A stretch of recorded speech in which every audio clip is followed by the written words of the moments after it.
इस सेशन में हम जो ग्रामर का क्लासिफिकेशन होता है based on number of strings generated, इसको डिटेल्ड पढ़ेंगे। ओके, तो जो मीन्स जो क्लासिफिकेशन है जो नंबर ऑफ स्ट्रिंग्स पे डिपेंड करता है, उसमें जो पहला पार्ट होता है या जो पहली तरीके से जिसको क्लासिफाई किया जाता है उसको बोलते हैं उस ग्रामर को रिकर्सिव ग्रामर। ओके, या आप इस तरह से बोल दो कि एक ऐसे वो सेट ऑफ ग्रामर्स जो मीन्स जिनकी लैंग्वेज इनफाइनाइट होती है, जिनमें इनफाइनाइट नंबर ऑफ स्ट्रिंग्स होती हैं, उनको क्या बोला जाएगा? उनके लिए क्या होगा? रिकर्सिव ग्रामर होगा। The grammar G is said to be recursive if it generates infinite set of strings।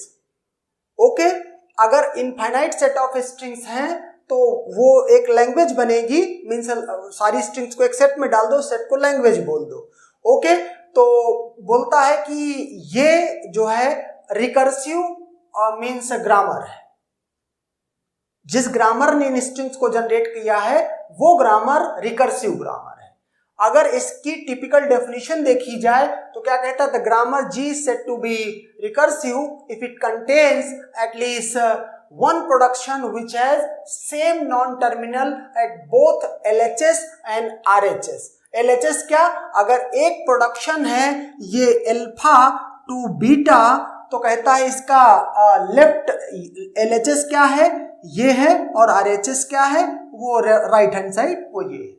तो कहता है अगर RHS और LHS दोनों साइड में एक सेम नॉन टर्मिनल है, आइडेंटिकल नॉन टर्मिनल है, इसका मतलब कि एक भी प्रोडक्शन एक ग्रामर में ऐसा हो गया, इसका मतलब है कि ओवरऑल ग्रामर क्या हो गई? रिकर्सिव हो गई। ओके, तो एग्जाम्पल अगर देखें तो S से A S B, यहां पर आप देखिए जो कैपिटल S वेरिएबल है ये और ये दोनों क्या हैं? सेम है, and therefore recursive grammar. Okay, इस एग्जांपल में तो एटलीस्ट वन होना चाहिए, मींस सेम नॉन टर्मिनल होना चाहिए। अगर एक से ज्यादा भी है तो भी कोई फर्क नहीं है, रिकर्सिव तो वो एक के भी रिपीटिशन से हो गया, मींस ये नॉन टर्मिनल सेम हो गए, मींस रिकर्सिव हो गए। ओके, अगर इस ग्रामर की बात करें, यहां पर देखें S डिराइव्स AB, इस प्रोडक्शन में किसी तरह का कोई रिकर्जन नहीं है। लेकिन अगर आप यहां पे देखें A डिराइव्स AA, एक प्रोडक्शन में भी सेम नॉन टर्मिनल दोनों साइड में हो गया LHS और RHS में, मींस ओवरऑल जो ग्रामर है अब वो रिकर्सिव ग्रामर है। और ये क्या करेगी? अगर ये चेक किया जाए कि ये लैंग्वेज क्या जनरेट कर रही है, तो जो लैंग्वेज होगी वो इनफाइनाइट लैंग्वेज होगी या infinite number of strings generate करेगी। वही आप यहां पर बात करना चाह रहे थे कि नंबर ऑफ स्ट्रिंग्स कितनी जनरेट हो रही हैं उसके बेसिस पे क्लासिफाई करें। तो रिकर्सिव ग्रामर है तो infinite number of strings generate होंगी। ओके, अगर यहां देखें S डिराइव्स AB और एप्सिलॉन, कोई रिकर्जन दिख नहीं रहा है। A derives capital S B और ये A derives A, B derives B, ऐसा लग रहा है कि यहां पर रिकर्जन है ही नहीं। तो यहीं पर आपको एक कॉन्सेप्ट और जानना है कि जो रिकर्जन होता है या कह लो रिकर्सिव ग्रामर जो होती है वो एक डायरेक्ट रिकर्जन होता है और एक इनडायरेक्ट रिकर्जन होता है। मीन्स कि जो ये एग्जाम्पल है ये है या ये है, इसको बोला जाता है क्या? Direct recursion. ओके, ये डायरेक्ट रिकर्जन है। और जो ये ग्रामर लिखी हुई है ये क्या है? ये इनडायरेक्ट रिकर्जन है। इनडायरेक्ट रिकर्जन का मीनिंग क्या है? इनडायरेक्ट रिकर्जन का मीनिंग है कि आप देखें अगर S डिराइव्स AB, कोई रिकर्जन नहीं, A डिराइव्स S, अगर इस S को मैं रिप्लेस करा दूं किससे? S यहां पर है, इसका मतलब जब स्ट्रिंग डिराइव होगी तो S की जगह पर AB या एप्सिलॉन में से कुछ पुट किया जाएगा।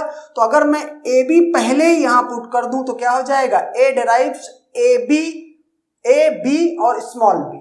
तो ए हो गया ना रिकर्जन। तो इस तरह से इस रिकर्जन को बोल रहे हैं इनडायरेक्ट रिकर्जन। रिकर्सिव ग्रामर्स है जो वो दो तरह की होती हैं, एक लेफ्ट रिकर्सिव ग्रामर और दूसरी राइट रिकर्सिव ग्रामर। तो जो लेफ्ट रिकर्सिव ग्रामर होती है, अगर उसमें हम डायरेक्ट लेफ्ट रिकर्जन की बात करें, तो कहता है the grammar capital G is said to be left recursive if there exists a production whose leftmost non-terminal of RHS is same as non-terminal of LHS। या इसकी अल्टरनेट डेफिनेशन क्या है? अगर किसी ग्रामर में एक सिंगल प्रोडक्शन भी इस तरह का आ जाता है, क्या कि जिसमें ये LHS का नॉन टर्मिनल है और ये अगर इसको पूरे को देखें तो इसका ये वाला पार्ट कौन सा है? लेफ्ट हैंड साइड और ये राइट हैंड साइड है। तो अगर लेफ्ट मोस्ट नॉन टर्मिनल ये दोनों सेम हो जाएं, इसका मतलब ओवरऑल ग्रामर क्या हो गई है? लेफ्ट रिकर्सिव ग्रामर हो चुकी है। ओके, अगर इसके एग्जाम्पल की बात करें तो सपोज करो मैं इस तरह से लिख दूं SA और A। अगर कोई पूछता है तो ये कैसी ग्रामर है? लेफ्ट रिकर्सिव ग्रामर है। अगर सपोज करो लिख दिया जाए S derives SSAB, ये कैसी ग्रामर है? तो ये भी लेफ्ट रिकर्सिव ग्रामर है। कंफ्यूज मत होना कि यहाँ पर एक नॉन टर्मिनल और है जो कि लेफ्ट वाले से मैच कर रहा है, हमें सिर्फ इससे मतलब है। क्या ये और ये दोनों मैच कर रहे हैं, सेम है, इसका मतलब लेफ्ट रिकर्जन है। उसके बाद कुछ भी हो हमें मतलब नहीं है, लेफ्ट रिकर्जन तो इस पे है। ओके, अच्छा, अगर ऐसा दिखाना है आपको कि इनडायरेक्ट लेफ्ट रिकर्जन दिखाना, जैसे डायरेक्ट लेफ्ट रिकर्जन की डेफिनेशन आपने देखी है, इनडायरेक्ट लेफ्ट रिकर्जन होगा तो क्या होगा? जहां पर रिकर्जन दिख रहा है, जब उसके प्रोडक्शंस उसको रिप्लेस करेंगे प्रोडक्शंस को, तो ऑटोमेटिक वो दिखाई पड़ेगा कि किस तरह का रिकर्जन है। जैसे कि एक एग्जांपल ले, हमने कहा S derives क्या? S derives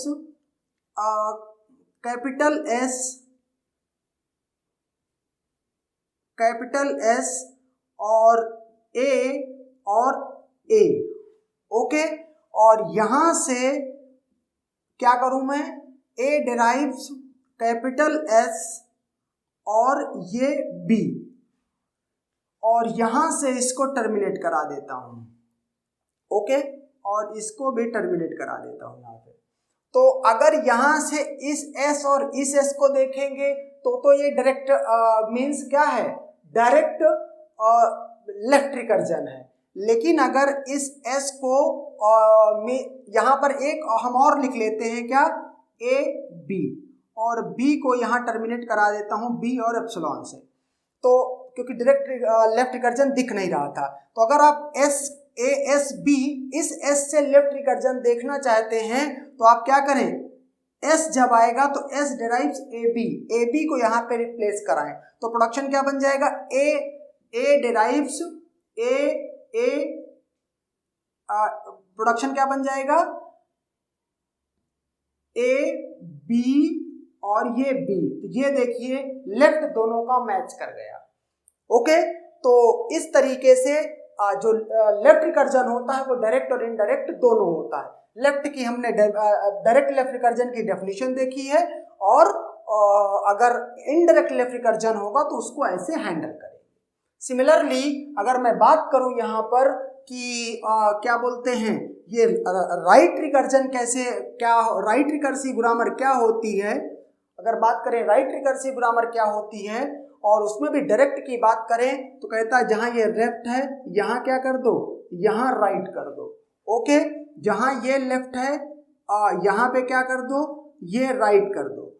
ओके, यहां पर जो लेफ्ट की बात कर रहा है यहां पर भी ये आप क्या कर दो? राइट कर दो।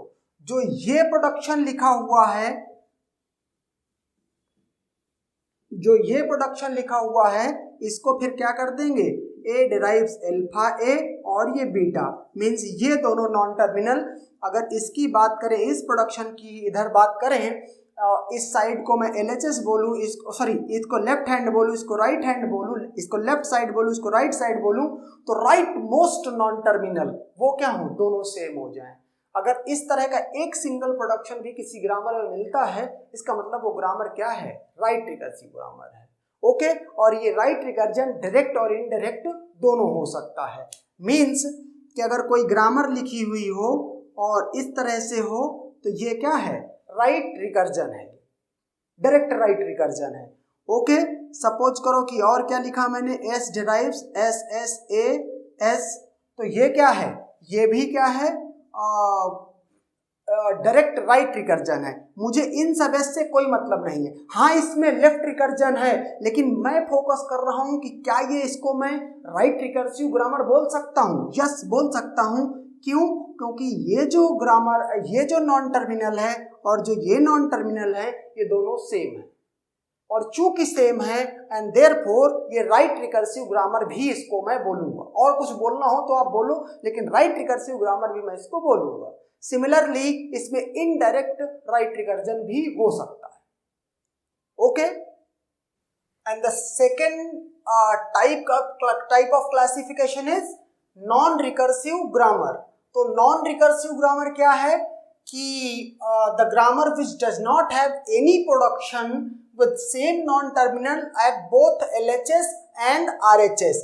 मीन्स अगर कोई भी ग्रामर है उसमें प्रोडक्शंस हैं ये अल्फा टू बीटा टाइप के, तो आप क्या कह रहा है कि अल्फा साइड में या बीटा साइड में एक नॉन टर्मिनल कभी दोनों साइड में सेम नहीं होना चाहिए।